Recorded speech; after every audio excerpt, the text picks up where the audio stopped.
Bonjour, bonsoir à toutes et à tous. Bienvenue à cette revue de la semaine du 2 au 6 décembre 2019. Le sous-secrétaire d'État américain David Hale a effectué vendredi une visite à Port-au-Prince dans l'optique de faciliter un dénouement de la crise. Il s'est notamment entretenu avec le chef de l'État Jovenel Moïse, les dirigeants de l'opposition et des représentants de la société civile. Sa feuille de route n'était pas différente de celle de l'émissaire Kelly Craft. En effet, David Hale était venu encourager notamment la formation de gouvernements d'unité et de dialogue inclusif. Le président de la République, Jovenel Moïse, a confirmé avoir rencontré le sous-secrétaire d'État, David Hale, et lui a affirmé sa volonté de dialoguer avec tous les secteurs pour que la paix revienne en Haïti, selon un tweet de Jovenel Moïse. Selon lui, les initiatives se multiplient pour trouver une solution concertée à la crise haïtienne. Il faut indiquer que le 3 décembre, l'ambassadeur américain accrédité en Haïti, Mme Michelle Cizon, a déclaré que le dialogue sans condition reste la seule alternative à la crise. Un appel réitéré en marge du lancement du projet géré de l'Agence américaine pour le développement international USAID à Pétionville. Écoutons ces propos recueillis par Mario Sylvain et Rigardel.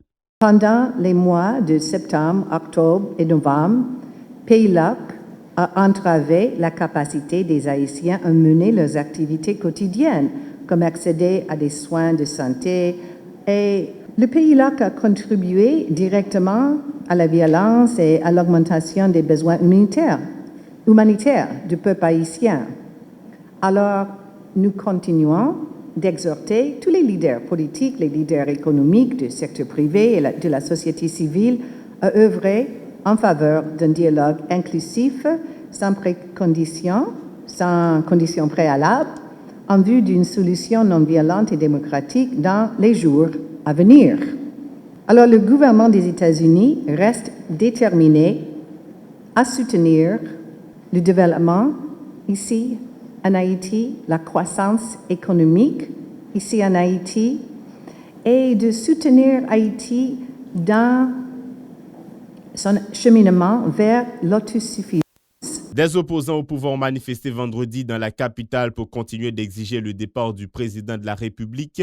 Rassemblés au carrefour de l'aéroport, la manif a pris la direction de l'ambassade américaine à Tabar. Les protestataires ont appelé les membres de la communauté internationale à se désolidariser du chef de l'État. Écoutons-les au micro de David Mercius.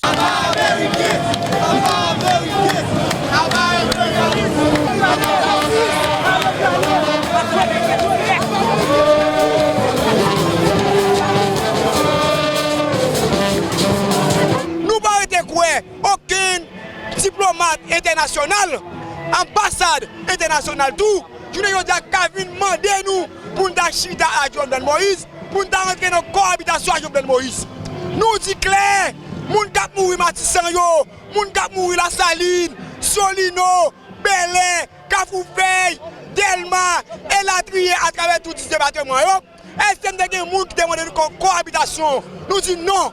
Choisir, nous pourrons aller devant l'ambassade américaine pour nous dire, l'ambassade des Américains, pour nous demander la guerre et inculper Jovenel Moïse. Je dis, comme nous entendons, il y a une commission qui a rentré qui pour venir chita avec des séries de dirigeants dans le pays sous question, sous base, côté que pour être capable de cohabiter ensemble avec Jovenel Moïse. Je dis, Jovenel Moïse, mettez ces répressions qu'a faites dans tout quartier populaire sous peuple. Jovenel Moïse, c'est massacre. Il a fait matin là, les nous paraître là dans le carrefour de résistance là, il y a des militants qui sont pris balle, ils ont mené l'hôpital. Ça veut dire aujourd'hui, la police là fin tourner les polices parce que c'est répression y a fait dans tout quartier populaire, c'est répression y a fait sous population. La police, c'est les policiers tournent, c'est un corps milice, la police tourne. Et nous, peuple haïtien, te dit craser la main, bah la police. Je dis à nous clair, nous m'a dit négociation pas. Et démission, oui, quelle que soit la mission qu'a pu venir. Si ce n'est pas démission, Jovenel Moïse doit pu négocier, on met tout été le dos. Non loin des locaux de l'ambassade américaine à Tabar, un grand dispositif de sécurité a été mis en place par les agents de l'ordre arrivés sur les lieux. Les manifestants ont dénoncé ce qu'ils appellent l'ingérence américaine dans les affaires du pays. Les policiers nationaux les ont dispersés à coups de gaz lacrymogène. Les déclarations de plusieurs manifestants recueillies par David Mercius.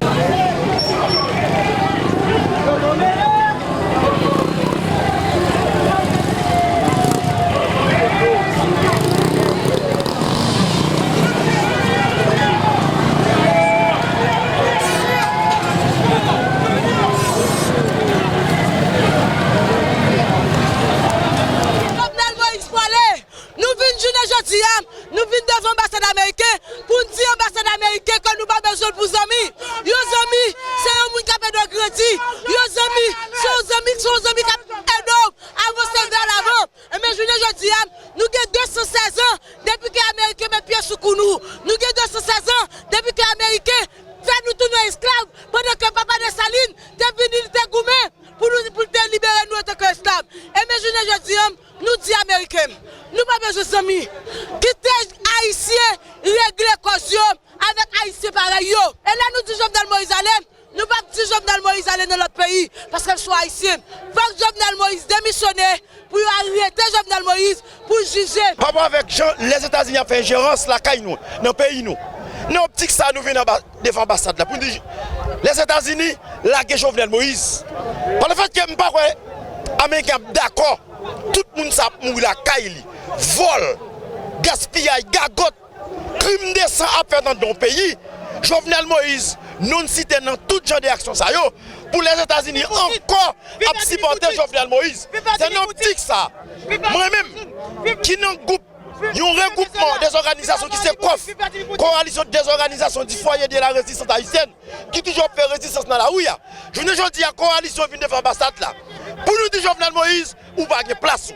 Si les États-Unis baissent de Jovenel Moïse, nous disons qu'ils viennent prendre, mettez l'ambassade là, ou du moins, mettez le président à la caille. Le porte-parole du mouvement patriotique populaire Dessaliniens, Mopod Sergent, lui, qui accompagnait les manifestants, se dit déterminé à poursuivre la lutte pour obtenir le départ du président de la République. Pour lui, l'opposition n'entend pas se plier aux exigences de la communauté internationale qui préconise une issue favorable à la crise. Écoutons ses propos. Pays pas de Jovenel Moïse encore. Pays pas dans PHTK deuxième version. Pays a une démarche pour remplacer Jovenel Moïse par une nouvelle équipe pour permettre le pays à dire. Position par exemple dans niveau Mopod, FOP, de ces gens, nous avons une position claire. Position de ces positions-là, non pas dit comme si. Comme démocrate, nous ne pouvons pas faire n'importe pour chita discuter avec les hommes et les femmes d'État de l'extérieur. Mais dans le cas ça, pas de possibilité pour nous chita discuter nos prochaines cohabitations avec Jovenel Moïse. Les activistes politiques se disent toujours favorables à une entente entre tous les acteurs pour sortir le pays de la crise, arguant ses répercussions néfastes sur la majorité de la population. Pour qui ne tombe lui, secrétaire général de la structure baptisée Escouade démocratique, seul un dialogue inclusif peut rétablir la confiance entre tous les secteurs pour le bien-être du pays. Ces propos au micro de Johanna Faustin et Joseph-Philippe François. Aujourd'hui, nous sommes arrivés à un carrefour très difficile.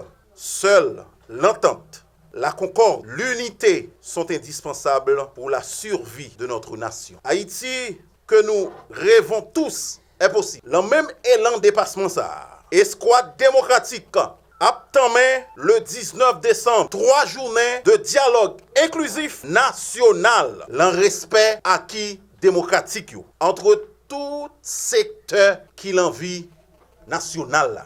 Parti politique tout parti politique qui croit dans la démocratie invité et à recevoir invitation pour venir brasser l'idée, OK, dans le dialogue national ça.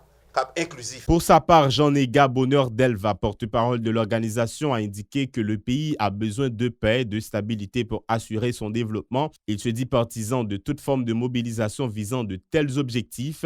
Jean-Néga Bonheur Delva, au micro de Johanna Faustin et David Mercier. Escouade démocratique voulait saisir l'opportunité ça pour le dire son seule nation. Nous tendons parler de mobilisation. Mobilisation pour que pays li continue avancer comme ça doit. Faut que marchand yo gagne possibilité surtout pendant dernier mois ça qui c'est mois de décembre que tout haïtien remet en pile parce que son mois qui remplit chaleur en termes d'activité. Donc doit gagner mobilisation pour ti marchand yo capable vaquer librement à occupation yo. Jodien nous pensons que c'est dans le même sens avec nous. Yo a parlé. Ça veut dire qui ça? C'est mobiliser pour la paix cap rétabli. C'est mobiliser pour l'école là capable de reprendre comme ça doit. C'est mobiliser pour chauffeur moto yo, chauffeur taxi yo capable gain de quoi pendant fin d'année ça pour yo subvenir à besoin yo.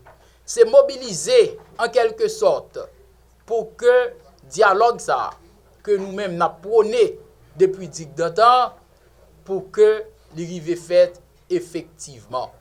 Dans ce sens, nous pensons qu'il n'est jamais trop tard pour bien faire et pour bien dire. Nous avons invité nos frères et sœurs de l'opposition politique haïtienne pour que yo même tout, même gens avec nous, yo comprennent la nécessité pour participer dans la démarche inclusive ça pour que ensemble nous travaillons, nous bataillons pour nous sortir pays dans sa liée là. La Ligue haïtienne des femmes pour le renouveau, l'IFER, c'est le nom d'une nouvelle organisation présentée vendredi à des journalistes lors d'une cérémonie à Pétionville. Elle se propose d'augmenter le quota des femmes dans la vie politique du pays. Plusieurs figures de la gente féminine, dont la ministre à la condition féminine Evelyne Saint-Ville et le maire titulaire de l'ARCAEM, Madame Rosemilla Petit-Frère, ont fait le déplacement. Selon la féministe Patricia Saint-Jean, coordonnatrice de cette structure, la mobilisation des 52% des femmes que compte la population pourra renverser la situation globale du pays. Elle était au micro de David Mercius. La criminalité fait rage et décime la population. Aucune catégorie sociale n'est à l'abri. Le nombre de victimes est élevé, mais on n'en saura jamais le nombre exact, car il y en a dont on n'a pas trouvé le corps. Des femmes et des enfants meurent dans les quartiers, dans les manifestations, en vaquant à leurs activités quotidiennes. Des femmes meurent.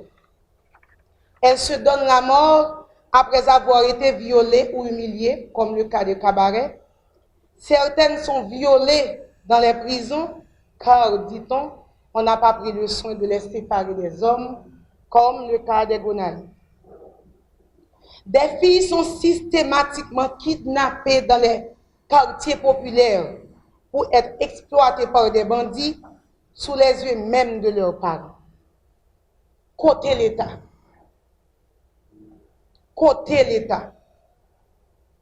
L'IFER, je vous prie de m'excuser d'avoir introduit mes propos de circonstance par des cris de douleur qui me rongent depuis l'attaque sur ma personne, mais je vous remercie du coup de me donner l'occasion de m'adresser aujourd'hui aux autorités de ce pays et m'improviser porte-parole des femmes et des filles victimes qui ne peuvent pas le faire.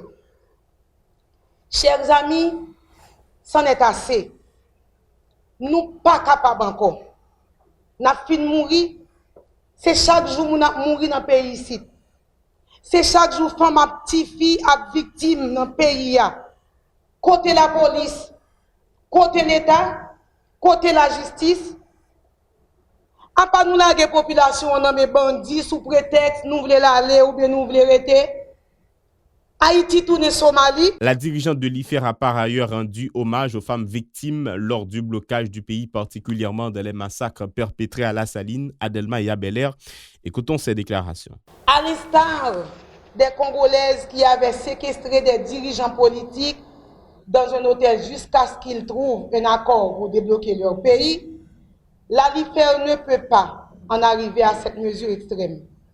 Mais elle veut joindre sa voix aux vôtres pour demander d'arrêter tout. Arrêtez tout. C'est injuste de faire autant de mal à un pays si misérable. Colons haïtiens, colons internationaux, arrêtez tout. Vous êtes en train de détruire des vies tous les jours. Et la vie, c'est sacré. La Ligue haïtienne veut donner le ton car elle est formée d'organisations et de personnels féminines qui ont des convictions politiques différentes et sont de professions et de confessions différentes. Mais nous nous sommes mis d'accord aujourd'hui sur un point. Nous devons nous mettre ensemble, nous unir pour construire cet outil qu'est la l'IFER. Et nous sommes venus aujourd'hui vous demander de nous prendre en exemple. Nous sommes venus vous dire que pour le bien-être de la population, pour le bien d'Haïti, aucun sacrifice n'est trop grand. Aucun. Que que ceux qui demandent le départ s'arrangent pour voir s'ils sont meilleurs et si leurs projets sont meilleurs que ceux des autres. Et ceux qui veulent pérenniser leur statu quo doivent faire le bilan de leur réalisation. Ont-ils réussi à combler les attentes de leurs électeurs? Ont-ils contribué à un mieux-être de la population? Au cas où le bilan est maigre ou tout simplement négatif, alors qu'ils partent. Des employés du Service national de gestion des résidus solides SNGRS sont organisés vendredi un sitting devant les locaux du ministère de l'Économie et des Finances à l'avenue Charles Sommer pour réclamer le paiement de 15 mois d'arriérés de salaire et de meilleures conditions de travail. Ils ont dénoncé le laxisme des responsables qui n'ont pas fait cas de la précarité de leurs conditions de vie dans cette période de crise aiguë. Écoutons-les au micro de Charline Murat et David Mercius. Nous tous là, nous sommes employés SNGRS, dit SMCRS. Nous avons 15 mois depuis notre travail et que nous n'avons jamais payé. Nous-mêmes, je dis à la présence, c'est ça qui fait présence. Nous travaillons, nous levé chez mourir, nous levé chou pourri. Tout à l'heure, nous qui fait, on a levé barricade. Nous faisons 1 an, nous pas touché, nous exigez nous pour lever barricade. Ok? Ça veut dire, ministre joue des conseils avec Anel Bruno, plus ministre Kenaldo, mettent ensemble, ils ont tiré 20 millions de gouttes qui étaient capés nous sous compte là, ils ont envoyé le bail bandit. Je dis à nous demander pour finance, pencher sous canon. Petit nous prendre l'école, nous pas payer, nous pas manger. Même mari nous quitter nous pas côté pour aller. Nous venons là, mini joute c'est menti là-bas nous. Par ailleurs, les employés ont annoncé que leur mouvement sera maintenu pour contraindre le MEF à satisfaire leurs demandes. Ils sont toujours au micro de Charline Murat et David Mercius.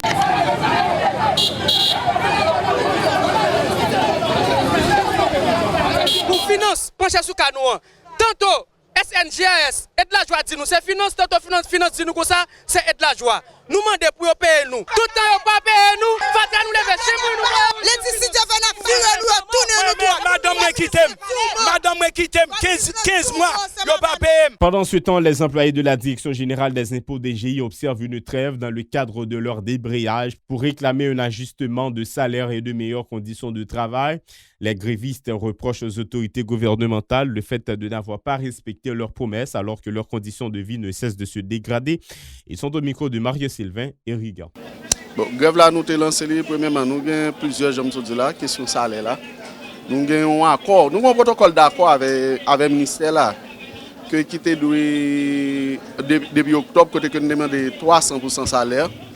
Une question de débit, vous comprenez? Donc, non seulement on est campé sur ces 4 là, et puis salaire même, on ne va pas approcher ça même, on ne va pas parler de salaire même.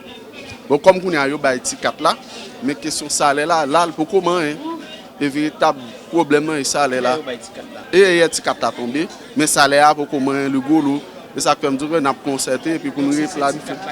Non, il n'y a pas ces 4 là qui fait nous camper, nous faisons trêve. Nous faisons trêve pour nous définir une stratégie pour nous avancer dans le gouvernement. 2 mois, il n'y a pas de barrel. 2 mois, il n'y a pas de barrel pour nous là. Et il y a barrel hier. Pour nous là, nous-mêmes, nous avons constitué nous en comité et puis pour nous comment pour nous relancer. Longtemps la vie chère là, est-ce que vous pensez 15 000, 16 000 gouttes de café responsabilité au monde doit avoir l'administration de l'État. Bail petit à madame manger pour acheter parfum d'eau en crème, métérazo, est-ce que 12 500 gouttes. Ministre finance même il va prendre 12 500 gouttes pour aller dans la market avec. Il va prendre 17 000 gouttes, 16 000 gouttes pour aller dans la market avec. Ministre finance pour chita parler avec le directeur général de GIA, M. Molan Miradin, pour chita avec M. Loridan, M. Jean-Bernard Desbois, comptabilité de GIA. Pour chita parler avec eux, après ça pour venir parler avec nous, après ça pour nous continuer. Mais si il pas prendre administratif là, de GIA pour lui, recamper. Même si ce n'est pas en décembre, non, mais en mois de janvier. Peut-être qu'il y a un agrément de salaire pour l'employé. L'employé était habitué de à 25 000 gouttes. Ça était habitué à 30 000 gouttes jusqu'à présent, il va vous faire. Par ailleurs, les agents de la Direction générale des impôts menacent de relancer leur mouvement de grève en dépit de la réaction du ministre AI de l'économie et des finances, Joseph Joute, qui menace de les limoger si la crise persiste. Écoutons. Bon ministre, ça demande pour le président de l'excuse publique. Non, on demande pour nous poser, pour l'employé poser, parce que nous avons provoqué, nous avons la besoin de travail, c'est pas. Non, jamais, le ministre n'a pas présenté l'excuse. Mais nous pensons que le libéral fait ça très bientôt. Parce que c'est un bagage qui est plus frustré l'employé, qui fait que même l'employé travaille là, comme son trêve, il travaille, mais quand même, on sent que il fait le contrôle même. parce que le ministre a présenté excuse, je pense que ça va venir bientôt. Non, nous ne pouvons pas rentrer dans une polémique avec le ministre, vous comprenez? Mais seulement nous demandons au ministre pour présenter une excuse publique, j'en ai fait sous la presse, elle a dit nous poser, et louer, il n'y a pas qu'à faire nous poser. Nous condamnons les actes demandés pour faire une excuse publique. Des contribuables se félicitent de la reprise des activités à la DGI. Toutefois, ils encouragent les autorités à accorder un meilleur traitement à ces agents en vue de garantir l'efficacité de leurs tâches. Suivez. Certainement, moi je viens acheter thème, je ne vais pas joindre et je vais travailler et en grève. Donc ça fait nous un peu mal. Donc je retourner encore, il va fonctionner. Donc ce matin, et me font passer, là je viens me joindre. Et grève là, ces pays sont pays consaliés, mais j'espère que du fait qu'il y a des déterminations pour le service à fonctionner, j'espère qu'il est capable de continuer pour tout le monde qui a un service et comme ça, le pays est capable de débloquer définitivement. Bon, il fait bien parce que ça me déjà moins commencé à joindre, j'espère que ça va continuer. Comme annoncé au tout début de cette édition, l'Agence américaine pour le développement international USAID a lancé mardi le projet intitulé « Gestion efficace des ressources de l'État-guerre » destiné notamment à améliorer la gouvernance locale. Une initiative dont s'est félicitée Mme Michelle Cizon, l'ambassadeur américain en Haïti. L'accès à des services de qualité nécessite la collaboration du pouvoir central avec les élus locaux et les différentes structures de la société civile, préconise l'ambassadeur américain Michelle Cizon. Suivez. Le projet géré de l'USAID a 3 objectifs principaux pour les 3 prochaines années. Le premier consiste à travailler avec les responsables du gouvernement national, de gérer et mobiliser des ressources d'améliorer la prestation des services. Le projet augmentera également les opportunités pour un plus grand engagement des citoyens, de la société civile et du secteur privé, ainsi que du gouvernement. Ils vont travailler ensemble dans la définition et dans la prise en compte de ses propres priorités de développement. Enfin, le projet améliorera la communication, la collaboration et la coordination entre les différents niveaux du gouvernement en matière de politique, de budget et, encore une fois, de prestation de services. Le ministre de l'Économie et des Finances AI, Joseph Jout, a procédé mardi à l'installation de Maître Claudie Gassan comme nouveau directeur général de l'unité de lutte contre la corruption ULCC. Plusieurs personnalités ont pris part à la cérémonie déroulée au local de l'institution à Paco. Dans ses propos, le titulaire du MEF a indiqué que le choix de l'ex-chef du parquet de Port-au-Prince intervient à un moment particulier marqué par la méfiance des citoyens à l'égard de leurs dirigeants. Joseph Jout au micro de Rigueur. Cet important organisme autonome placé sous tutelle du ministère de l'Économie et des Finances a été marqué par le fait que l'indice de perception de la corruption placé Haïti en 2003 parmi les pays les plus corrompus selon un rapport de Transparency International. Des années après, il y a certainement eu des efforts qui ont été consentis, mais il reste encore beaucoup à faire pour renverser cette tendance. Monsieur le directeur général, vous accédez à ce poste de haute responsabilité à un moment particulier de la vie nationale marqué par la méfiance légitime de la population qui dénonce de manière de plus en plus bruyante et pressante l'utilisation qui est faite des fonds publics. À cet effet, vous avez l'impérieuse nécessité de vous attaquer en priorité aux points de corruption les plus décriés, tout en mettant également en place des mécanismes visant à encourager l'engagement des tiers. Pour sa part, l'ex-directeur général de l'ULCC, David Basile, qui a salué l'arrivée de son successeur, exhorte Maître Claudie Gassan à poursuivre les efforts déployés dans le cadre de la lutte contre de telles pratiques dans le pays. Il est au micro de Rigueur. Des dizaines de rapports d'enquête sur des actes avérés de corruption envoyés par l'ULCC aux autorités judiciaires de poursuite moisissent encore dans des tiroirs. Aucune mise en mouvement de l'action publique, aucun jugement, aucune condamnation, c'est un constat amer et décevant qui nous interpelle. et pour lequel s'impose un devoir d'inventaire. Monsieur le directeur général, je vous laisse une équipe honnête, compétente, laborieuse, dont la seule motivation est l'accomplissement du devoir. Et je vous souhaite la meilleure des chances. Moi, je m'en vais satisfait d'avoir rempli mon contrat et avec la conviction d'avoir toujours agi dans le sens de l'intérêt général. L'organisation Centre-Pont Haïti a commémoré jeudi le 23e anniversaire de sa fondation. À l'occasion, cette structure et le mouvement des citoyens haïtiens pour la décennie des peuples noirs se sont prononcés en faveur du renforcement des relations entre Haïti et la République dominicaine. Lors d'une conférence de presse, Yves Edmond, coordonnateur de Centre-Pont et du mouvement de la décennie, a insisté sur la nécessité pour les deux peuples de développer des rapports étroits et harmonieux. Il a aussi mis en exergue les richesses culturelles des peuples noirs et leur contribution au développement de l'humanité. Père Yves Edmond, au micro de Charline Murat et David Mercier. Donc, jeudi, c'est 23e anniversaire Centre-Pont et Haïti, en même temps avec toute une autre grappe institution, donc troupe culturelle d'Aoumé, RENAPCA, Réseau national pour promotion culture haïtienne, REFAF, Réseau Femmes Frontalières, et ensemble avec Moun au niveau mouvement décennial, cap travail pour camper dans l'autre pays, dans l'autre Haïti, dans l'autre vision côté peuple haïtien capable de retrouver une et tout bon vrai. Donc, Centre-Pont, et lui-même, c'est une institution qui travaille depuis près de 23 ans pour faire promotion culture avec écotourisme comme facteur de développement local durable. Et pour nous, pour un développement local durable, il faut gagner harmonie, il faut gagner la paix, il faut gagner l'autre vision entre relations haïtiennes et dominicaines qui vivent sur le même bout d'île. Donc c'est ça que fait nous mettons un pile accent sur relations et deux peuples. Par ailleurs, les professeurs Rudi Edmé et Ira Jadot ont souligné que les Nations Unies avaient adopté le 18 novembre 2014 une résolution autour du respect des droits et de la dignité des peuples noirs à travers le monde. La dite résolution, qui était entrée en vigueur le 1er janvier 2015, prendra fin le 31 décembre 2024. Ils en ont profité pour dénoncer des pratiques liées à l'acculturation constatée en Haïti et qui entravent son développement. Écoutons les propos de Rudi Edmé, suivis de ceux d'Ira Jadot.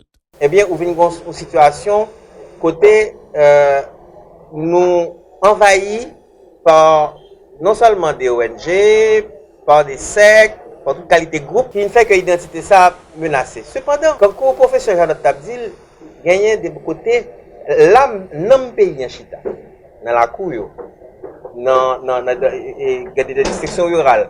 Faut nous aller humblement à l'écouter mon yo, à reprendre l'histoire mon yo. Pour nous gagner ça de nouvelles narrations, de nouveaux récits qui vous parler de pays ça, qui vous parler de s'allier. Et comme nous dit, il est important, nous pas prôner en quelle fermeture sous tête nous. N'a dit quand vous payez mon tab dit à l'heure, il faut que haïtiens qu'on s'allier, pour haïtiens pas honte tête li, mais pour pas honte tête li, faut li mobiliser pour construire un pays qui permette que tout haïtien vive par rapport à ce qu'était l'esclavage. Ce qu'était la plantation esclavagiste. Les esclaves, la victoire de Vertières a permis à tous les esclaves, à chacun des esclaves, de récupérer son âme. L'âme de ce pays se trouve dans les 1001 habitations qu'il y a dans cet espace-là. Et c'est encore là, et il faut aller le chercher. Le 5 décembre ramène aussi l'anniversaire de Télé Pacifique, une 4e bougie fièrement soufflée par le PDG de Technogroup, l'ingénieur Hervé Le Rouge, les responsables de l'administration, les membres du personnel, les commanditaires et les fidèles téléspectateurs. Télé Pacifique a su et pu se forger une place de choix dans l'espace médiatique haïtien et étranger. Écoutons l'ingénieur Hervé Le Rouge. On espère faire beaucoup d'autres réalisations quand le pays sera plus équilibré, quand le pays sera plus stable. On pourra mieux planifier, faire des émissions en province. Parce que là, on dirait que le pays sera en province. Bientôt, si les moyens le permettent, on aura un réseau national.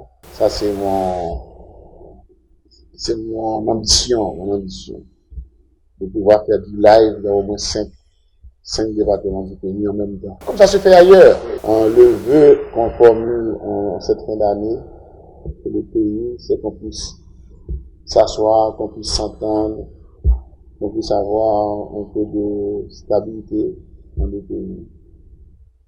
Stabilité politique pour pouvoir avoir un développement économique. De leur côté, les employés n'ont pas caché leur enthousiasme du fait d'avoir entamé ce nouveau printemps. Ils promettent de redoubler d'ardeur en vue de satisfaire davantage les aimables téléspectateurs.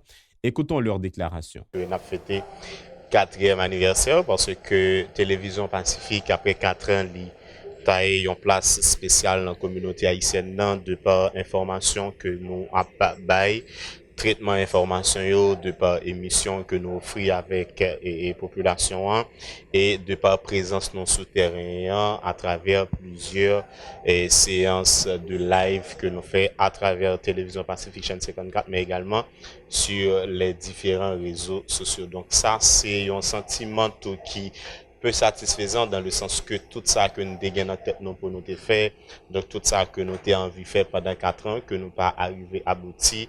Donc, ça voulait bon plus engouement et plus détermination dans la prochaine année qui va venir pour nous offrir avec la population haïtienne beaucoup plus de services que en termes de formation, mais également en termes de divertissement. C'est plus rigueur, j'aime te dire dans l'information, c'est-à-dire dans j'en ai traité l'information, essayer de faire une presse qui est beaucoup plus utile.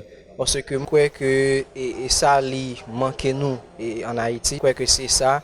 Et surtout dans un pays côté que une crise qui pas jamais terminée, et c'est-à-dire c'est garder nous capables plus proches de la population et dans l'information que nous avons. Voilà ce qui met fin à cette revue de la semaine. Merci à chacun de vous de l'avoir suivi. Restez connectés à la radio-télévision Pacifique pour la suite de la programmation.